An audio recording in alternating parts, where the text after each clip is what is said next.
प्राचीन बरगद का रहस्य, एक दिल छू लेने वाली कहानी। आशा और धैर्य की कहानी। माया हमेशा अपने गांव के किनारे पर मौजूद प्राचीन बरगद के पेड़ की ओर खिंची चली आती थी। उसकी फैली हुई शाखाएं उम्र और ज्ञान के बोझ से झुकी हुई अनकही कहानियों से गुंजरती हुई लगती थीं।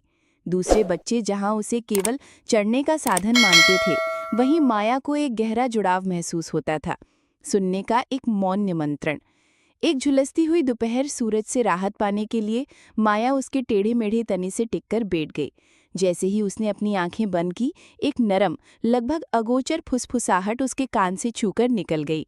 ये हवा नहीं थी, यह एक आवाज थी, कोमल और उम्रदराज, ऐसी भाषा में बोल रही थी जिसे वह सहज रूप से समझ गई। मैंने सदियों को गुजरते देखा है नन्ही, बरगद फुसफुसाता हुआ लगा। मैंने खुशियों और दुखों, विजयों और विश्वासघातों का गवाह रहा हूँ। आज तुम जिस गांव को जानती हो, वह कभी एक बंजर भूमि थी, जिसे लीला नाम की एक युवती की अटूट भावना ने जीवन दिया था। उत्सुक होकर माया ने ध्यान से सुना। बरगद ने पिछली पीढ़ियों की एक महिला लीला की कहानी बुनी, जिसने एक विनाशकारी सूखे का सामना करते हुए हार मानने से इनकार कर दिया था। उसने अपने हाथों से अथक कुआं खोदा। उसके दृढ़ संकल्प ने दूसरों को भी शामिल होने के लिए प्रेरित किया। बूंद बूंद करके आशा लौटाई और गांव जीवनदायिनी जल स्रोत के चारों ओर फला फूला। बरगद तब एक छोटा पौधा था, जिसे लीला के सपने ने पाला था।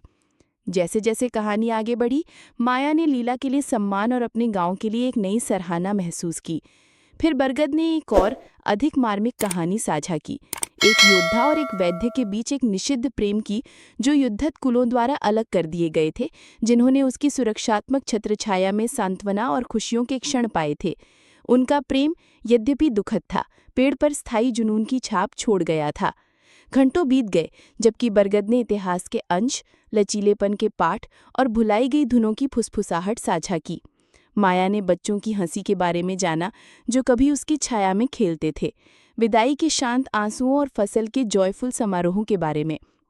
जब सूरज क्षितिज के नीचे डूबने लगा, लंबी छायाएं डालते हुए माया ने अनिच्छा से अपनी आंखें खोली।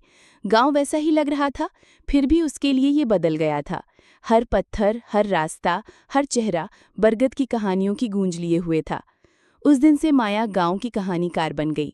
उसने बरगद का ज्ञान साझा किया, भूले गए अतीत में जान फूंक दी। ग्रामीण जो कभी बूढ़े पेड़ को महत्वपूर्ण मानते थे, उसे नई आंखों से देखने लगे। उसे केवल एक पेड़ के रूप में नहीं, बल्कि अपनी विरासत की जीवित पुस्तकालय के रूप में पहचानने लगे।